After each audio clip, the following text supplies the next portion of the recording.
नमस्कार। Online classes में आपका स्वागत है। आज हम कक्षा 10 के एक नए टॉपिक के बारे में जो है वो यहाँ पर उदाहरण के साथ समझेंगे।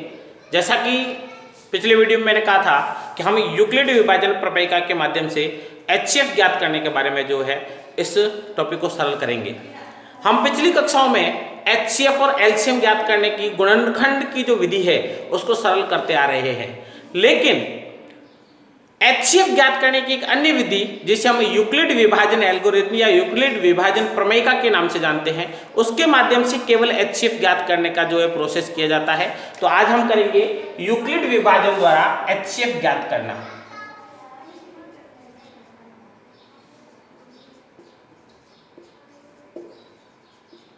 यूक्लिड विभाजन प्रमेयिका से HCF ज्ञात करना। इसको करने से पहले मैं एक भाग विधि के सामान्य और सरल सूत्र को थोड़ा सा वापस जो है वो रिवीजन में लाना चाहूंगा। जब भी हमने छोटी कक्षाओं में भाग प्रक्रिया की है तो हमने इस प्रकार से भाग दे करके यहाँ पर एक एग्जाम्पल के तौर पे लिख दे, कोई भी हम संख्या लिख देते हैं और यहाँ पर जैसे मैंने इसमें 2 का भाग दिया, यहाँ पर जैसे ही 2 का भाग दूंगा, 1 बार गया 2 बच आ गया नीचे 7, 3 बार गया 6, 1 अगला अंक 3, यहाँ पर गया 6 बार 12 बच गया 1 अगला अंक रह गया 3 और वापस 6 बार 12 शेष बच गया 1। यह एक सामान्य सी भाग प्रक्रिया जो हम लगभग दूसरी तीसरी चौथी कक्षा से करते आ रहे हैं। इसमें हमको 4 चीजें जो है वो उपयोग में आ रही है। एक, जिस संख्या के अंदर भाग देते हैं इसको हम बोलते हैं भाज्य।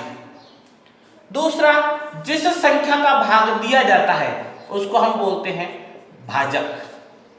जो भागफल हमको प्राप्त होता है ये इस पक्ष में लिखा जाता है, ये है भागफल, और जो रह जाता है वह कहलाता है शेषफल। यहां पर 4 चीजें हैं, भाज्य, भाजक, भागफल और शेषफल। तो यूक्लिड विभाजन प्रमेयिका के बिंदु के अंदर हमें यह 4 चीजें एक महत्वपूर्ण रूप से याद रखनी है और याद रखना है इन चारों ही के मध्य के संबंध का एक सूत्र जिसे हम यहां पर भाज्य बराबर भाजक गुणा भागफल प्लस शेषफल इस रूप में जो है प्राप्त करते हैं। यह इन चारों के मध्य के संबंध का सूत्र है, भाज्य बराबर भाजक गुणा भागफल प्लस शेषफल, या इसको संक्षिप्त में लिखते हैं Px बराबर Gx गुणा Qx प्लस Rx। इस सांकेतिक भाषा में भी इसको जो है वो व्यक्त किया जाता है और यूक्लिड विभाजन प्रमेयिका में हमें इस सूत्र का उपयोग महत्वपूर्ण रूप से करना है। तो आइए हम देखते हैं यूक्लिड विभाजन प्रमेयिका से HCF कैसे ज्ञात किया जाता है। जैसे हम सबसे पहले एक संख्या लेते हैं 420 और 130। मैंने संख्याएं ली 420, 130, ये 2 संख्याएं हैं। हमें इनका HCF ज्ञात करना है। हमने HCF की पुरानी पद्धति गुणनखंड विधि से इसका HCF हमने ज्ञात किया है, लेकिन यूक्लिड विभाजन से कैसे ज्ञात किया जाता है वह चीज हमको समझनी है। तो सबसे पहले जो 2 संख्याएं, एक चीज और हमें हमारे ध्यान में रखनी है कि यूक्लिड विभाजन से HCF दी गई 2 संख्याओं का ही ज्ञात किया जाता है। तो जो 2 संख्याएं दी गई है उनमें एक संख्या निश्चित तौर पर बड़ी होगी और एक निश्चित तौर पर छोटी होगी। हमें बड़ी संख्या में छोटी संख्या का भाग देना है और निरंतर भाग प्रक्रिया को आगे बढ़ाते हुए यह भाग प्रक्रिया तब तक करनी है जब तक जो है शेषफल 0 नहीं हो जाता।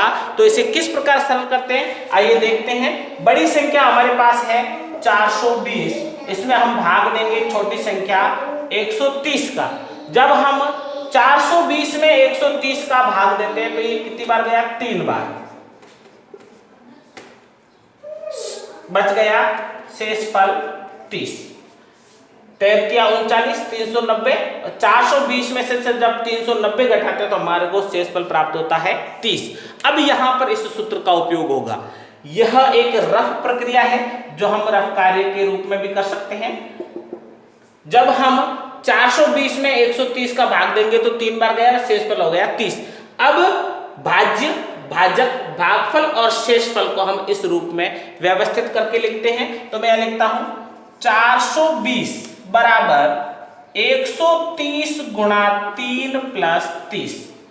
हमारे को शेषफल में 30 प्राप्त हुए, लेकिन अभी मैंने कहा था कि यह प्रक्रिया तब तक चलेगी जब तक कि शेषफल में शून्य नहीं आ जाता। तो इसके लिए हमें वापस दो नई संख्याएं चाहिए, और वो दो नई संख्याएं हम लेते हैं, एक जिसका हमने भाग दिया और दूसरी जो हमें शेषफल में प्राप्त हुई। अर्थात भाजक और शेषफल एक नई दो संख्याओं के रूप में हमें वापस प्राप्त होंगे। अब वही प्रोसेस, बड़ी संख्या और छोटी संख्या, उसी प्रकार बड़ी संख्या में छोटी संख्या का भाग देना। तो हमारे पास बड़ी संख्या है 130, हमने इसमें भाग दिया 30 का, कितनी बार जाएगा?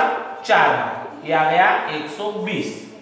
यहां पर 130 में जब हम 30 का भाग देंगे तो 4 बार गया 130, शेषफल बच गया 30। वापस वही भाजक, ये भाजक, भाज्य, भागफल और शेषफल इस सूत्र के माध्यम से व्यवस्थित करते हैं। तो 130 बराबर 30 गुणा 4 प्लस 10।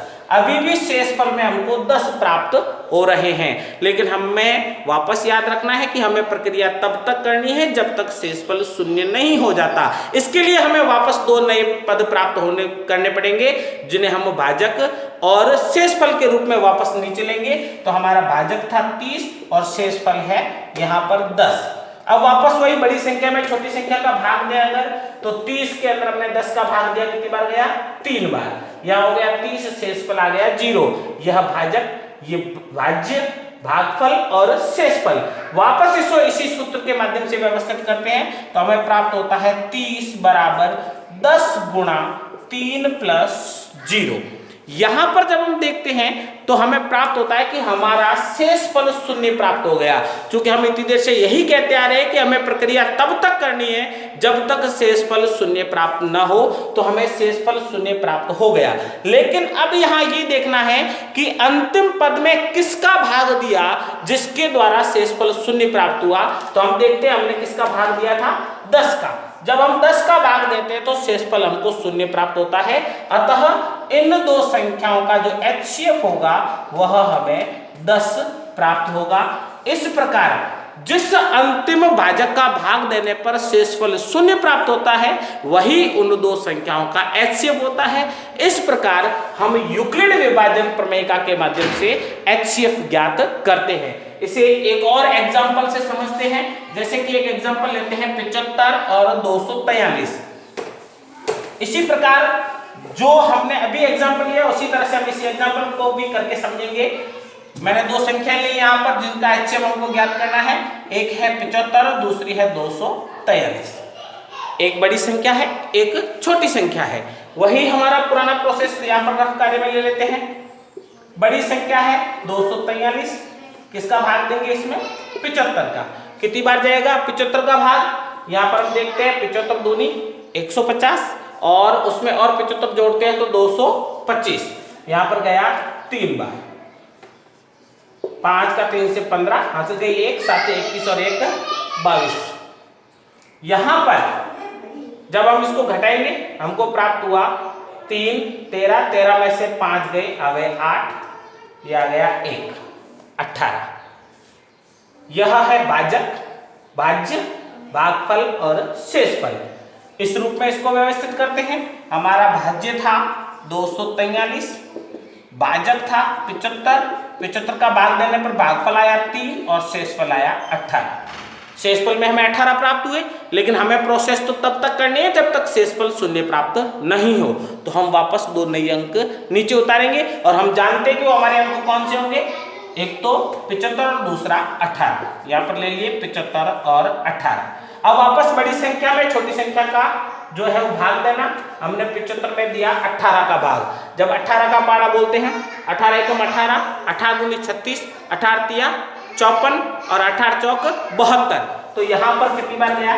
4 बार। 18 चौक 72, बच गए 3। यह भाजक, भाज्य, भागफल और शेषफल इस रूप में व्यवस्थित करेंगे। तो यहाँ पर भाज्य बराबर भाजक गुणा भागफल प्लस शेषफल। अभी भी शेषफल में हमें शून्य प्राप्त नहीं हुआ, लेकिन हमें शेषफल में शून्य प्राप्त करने तक जाना है। इसलिए वापस दो नए अंक उतरेंगे, 18 और 3। यहां पर ले लिया 18 और 3। जब हम वापस इन दो अंकों के माध्यम से बड़ी संख्या में छोटी संख्या का भाग देते हैं, 18 में जब हमने 3 का भाग दिया तो कितनी बार गया? 6 बार। और 18 शेषफल आ गया 0। भाज्य, भाजक, भागफल और शेषफल। तो जब यहां हम लिखेंगे इसको इस सूत्र के माध्यम से, भाज्य बराबर भाजक गुणा भागफल प्लस शेषफल से, तो 18 बराबर 3 गुणा 6 प्लस 0। यहां पर हमें शेषफल 0 प्राप्त हो गया। हमने कहा था जब हमें शेषफल 0 प्राप्त हो जाए तब हमें यह देखना है कि किसका भाग देने पर शेषफल 0 प्राप्त हुआ। तो इस प्रोसेस में हम देखते हैं कि इस अंतिम पद में जहां भाज्य 18 था और भाजक क्या था? 3। 18 में हमने 3 का भाग दिया तो हमें शेषफल के रूप में 0 प्राप्त हुआ। तो हमारे इन दो अंकों का जो HCF है वो क्या प्राप्त होगा? यहां पर HCF के रूप में हमको प्राप्त हो जाएगा 3। इस प्रकार हम कह सकते हैं कि जो 75 और 243 दो संख्या हमने ली थी उनका HCF हमको 3 प्राप्त होगा। इस प्रकार हम यूक्लिड विभाजन प्रमेय के माध्यम से HCF ज्ञात कर सकते हैं किन्हीं भी दो संख्याओं का। अगले टॉपिक में और किसी नए विषय के साथ, किसी नए टॉपिक के साथ और मिलेंगे। तब तक के लिए नमस्कार।